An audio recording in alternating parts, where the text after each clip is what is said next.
এখন পর্যন্ত এটাই বাংলাদেশের সবচেয়ে পাওয়ারফুল নেকেড স্পোর্টস বাইক বলতে পারেন। আসসালামু আলাইকুম, আমি সজীব মাহমুদ চলে আসছি কিন্তু আজকে সিয়াত মোটর লঞ্চিং প্রোগ্রামে। তো দেখতে পাচ্ছেন আমার সামনে কিন্তু আছে সিয়াত মোটো NK250। তো এই বাইকটার ব্যাপারে আপনারা ডিটেলস আলোচনা করব, যদিও এখানে আসলে অনেক বেশি জ্ঞানজাম। তো যতটুকু পারা যায় আপনাদের জন্য আমি সংক্ষেপে এটার ডিটেলস ইনফরমেশন আপনাদেরকে দিচ্ছি। তো প্রথমে হচ্ছে বাইকটার লুকস এবং ডিজাইন নিয়ে আলোচনা করি। তো একটা নেকেড স্পোর্টস বাইক হিসেবে যেরকম ডিজাইন থাকা উচিত সেরকমই একদম স্ট্রিট ফাইটার একটা লুকস পাবেন। দেখতে পাচ্ছেন সামনের লুকসটা বেশ এগ্রেসিভ একটা ডিজাইন করা হয়েছে, আশা করি আপনাদের ভালোই লাগবে। এবং কালার কম্বিনেশনটাও মোটামুটি ভালোই লাগতেছে, যদিও আর একটু অ্যাট্রাকটিভ করা যেত মনে হয়। তো যাই হোক, আপনাদের কেমন লেগেছে বাইকটার লুকস এবং ডিজাইন অবশ্যই কমেন্ট সেকশনে জানাবেন। এবার আমরা কথা বলবো বাইকটির ডাইমেনশন নিয়ে। বাইকটির লম্বায় রয়েছে 1990 মিলিমিটার, প্রস্থয় 780 মিলিমিটার, উচ্চতা 1070 মিলিমিটার এবং এর হুইল বেস 1360 মিলিমিটার। সো একটা নেকেড ক্যাটাগরি বাইক অনুযায়ী মোটামুটি সাইজ ঠিক আছে, তবে আমার মতে আরেকটু বড় সাইজ হলে খুব ভালো হতো। সাইজটা একটু ছোটো ছোটো লাগতেছে আমার কাছে। আর এটার ওয়েট হচ্ছে 151 কেজি, যেটা যথেষ্ট লাইট ওয়েট বলা যায় 250 সিসি বাইক হিসেবে। আর এটার গ্রাউন্ড ক্লিয়ারেন্স 150 mm, যেটা আমি বলবো ঠিকঠাক আছে, তবে আরেকটু বেশি হলে খুব ভালো হতো, যেহেতু এটা নেকেড স্পোর্টস বাইক। তাই আপনারা যখন স্পিড ব্রেকার পার হবেন একটু সাবধানে স্পিড ব্রেকার পার হবেন, না হলে কিন্তু নিচে লাগার সম্ভাবনা আছে। আর ফুয়েল ট্যাঙ্ক ক্যাপাসিটি হচ্ছে 12.5 লিটার। তো আমি মনে করি লং ট্যুর করার জন্য মোর দেন এনাফ। আর বাইকটিতে সামনে কিন্তু 37 মিলিমিটার ইউএসডি সাসপেনশন ইউজ করা হয়েছে, আর পিছনে ইউজ করা হয়েছে মনোশক বরাবরের মতোই। তো আশা করি এগুলো সাসপেনশন ফিডব্যাক বাংলাদেশের রাস্তায় ভালোই দিবে। আর টায়ার সেগমেন্ট হিসেবে সামনে 110 সেগমেন্টের টায়ার ইউজ করা হয়েছে, সাথে রয়েছে 17 ইঞ্চির অ্যালয় রিম। আর পিছনের টায়ার হিসেবে এখানে ইউজ করা হয়েছে 140 সেকশনের টায়ার। আর এটাও কিন্তু হচ্ছে 17 ইঞ্চির অ্যালয় রিমের সাথে, এবং দুইটাই কিন্তু CST ব্র্যান্ডের দেখতেই পাচ্ছেন, এবং দুইটাই হচ্ছে radial tyre. So radial tyre হওয়ার কারণে বাংলাদেশের রাস্তায় এগুলো কিন্তু খুব ভালো গ্রিপ দেবে আশা করি।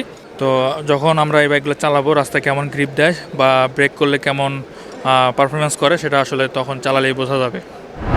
আর ব্রেকিং সিস্টেম হিসেবে এখানে ইউজ করা হয়েছে 292 mm ডিস্ক ব্রেক, যেটা সামনে ইউজ করা হয়েছে। আর দেখতেই পাচ্ছেন এখানে 4 piston radial mounted caliper use করা হয়েছে, একদম বলা যায় প্রিমিয়াম সেগমেন্টের যেরকম সেটআপ থাকে সেরকমই পাচ্ছেন।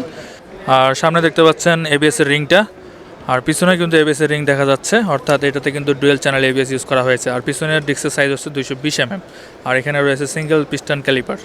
তো দেখা যাক এগুলোর ব্রেকিং রেসপন্স কেমন হয়, যখন আমরা টেস্ট রাইড দিব তখন আমরা আসলে বুঝতে পারবো।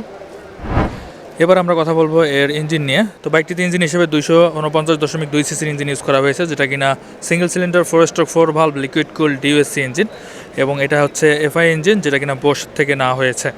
আর এটা থেকে পাওয়ার প্রডিউস করে 27.5 হর্স পাওয়ার 9750 RPM এবং 22 নিউটন মিটার টর্ক 7500 RPM এটা প্রডিউস করবে। সো বুঝতে পারতেছেন নেকেড ক্যাটাগরি হিসেবে 250 সিসি ক্যাটাগরিতে বেশ ভালো পাওয়ারফুল একটা ইঞ্জিন এটাতে ইউজ করা হয়েছে। আর এখন পর্যন্ত এটাই বাংলাদেশের সবচেয়ে পাওয়ারফুল নেকেড স্পোর্টস বাইক বলতে পারেন।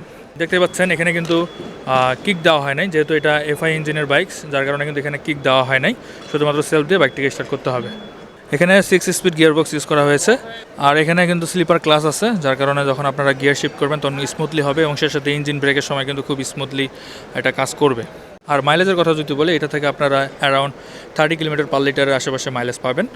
যদি আপনারা RPM মেনটেন করে চলেন তাহলে এরকম মাইলেজ দিবে, আর এর থেকেও যদি আরও বেশি পুশ করে বা রাফভাবে চালান তাহলে কিন্তু আরেকটু মাইলেজ কম পেতে পারেন। এটা ডিপেন্ড করতেছে আপনারা কীভাবে রাইড করবেন তার উপর। আর এটা যদি টপ স্পিডের কথা বলি, আপনারা এটা থেকে 155 কিলোমিটারের মতো টপ স্পিড পেয়ে যাবেন, বা 150 এর আশেপাশে আপনারা টপ স্পিড পাবেন, যেটা আমি মনে করি নেকেড ক্যাটাগরি বাইক হিসেবে খুবই ভালো বলতে হবে। 150 কোনো অংশে কিন্তু কম না। আর যেহেতু এগুলোর হচ্ছে পাওয়ার ফিগার এবং টর্ক বেশি, যার কারণে আপনারা এক্সেলারেশনটা বেটার পাবেন, অর্থাৎ 0 to 60 বা 0 to 100 খুব দ্রুতই উঠবে। এটার মিটারটা নিয়ে কথা বলবো। মিটারটা আসলে অন করা দেখাতে পাচ্ছে না, কারণ চাবি নাই। এটা হচ্ছে ফুল ডিজিটাল মিটার, এখানে আপনারা গিয়ার ইন্ডিকেটর থেকে শুরু করে যাবতীয় ইনফরমেশন পাবেন। আর এটা হচ্ছে হ্যান্ডেলবারটা দেখতে পাচ্ছেন, এটা কিন্তু পাইপ হ্যান্ডেলবার। এখানে আপনারা যাবতীয় সকল ধরনের সুইচ পাচ্ছেন, যেমন engine kill switch, headlight switch, pass light, upper dipper indicator, horn, সব কিছুই আছে। এবং এখানে দুইটা মোড আছে, একটা হচ্ছে ইকো এবং একটা স্পোর্টস মোড। আর এই বাইকটিতে হেডলাইট, টেল লাইট এবং ইন্ডিকেটর সবগুলোই কিন্তু LED ইউজ করা হয়েছে। আর এই বাইকটির বর্তমান প্রাইস রাখা হয়েছে 3,48,500 টাকা। আমি আবারও বলছি 3,48,500 টাকা। তো আমার কাছে এই বাইকটার দাম মোটামুটি ঠিক মনে হয়েছে, খুব বেশি বলা যায় না, আবার খুব কমও বলা যায় না, ডিসেন্ট একটা প্রাইস করা হয়েছে। তো আপনাদের কি মতামত, এই প্রাইস সেগমেন্টে এই বাইকটা কতটুকু জনপ্রিয় হতে পারে অবশ্যই কমেন্ট সেকশনে জানাবেন। তো এই ছিল এই বাইকটির ব্যাপারে ডিটেলস ইনফরমেশন। এর বাইরেও যদি আপনাদের কোনো কিছু জানার থাকে অবশ্যই কমেন্ট করবেন। আর ভিডিওটি ভালো লাগলে অবশ্যই একটা লাইক দিবেন, চাইলে বন্ধুদের সাথে ভিডিওটি শেয়ার করতে পারেন। তো আজকের মতো এই পর্যন্তই। সবাই ভালো থাকবেন, সুস্থ থাকবেন, আর অবশ্যই ট্রাফিক আইন মেনে চলবেন। আল্লাহ হাফেজ।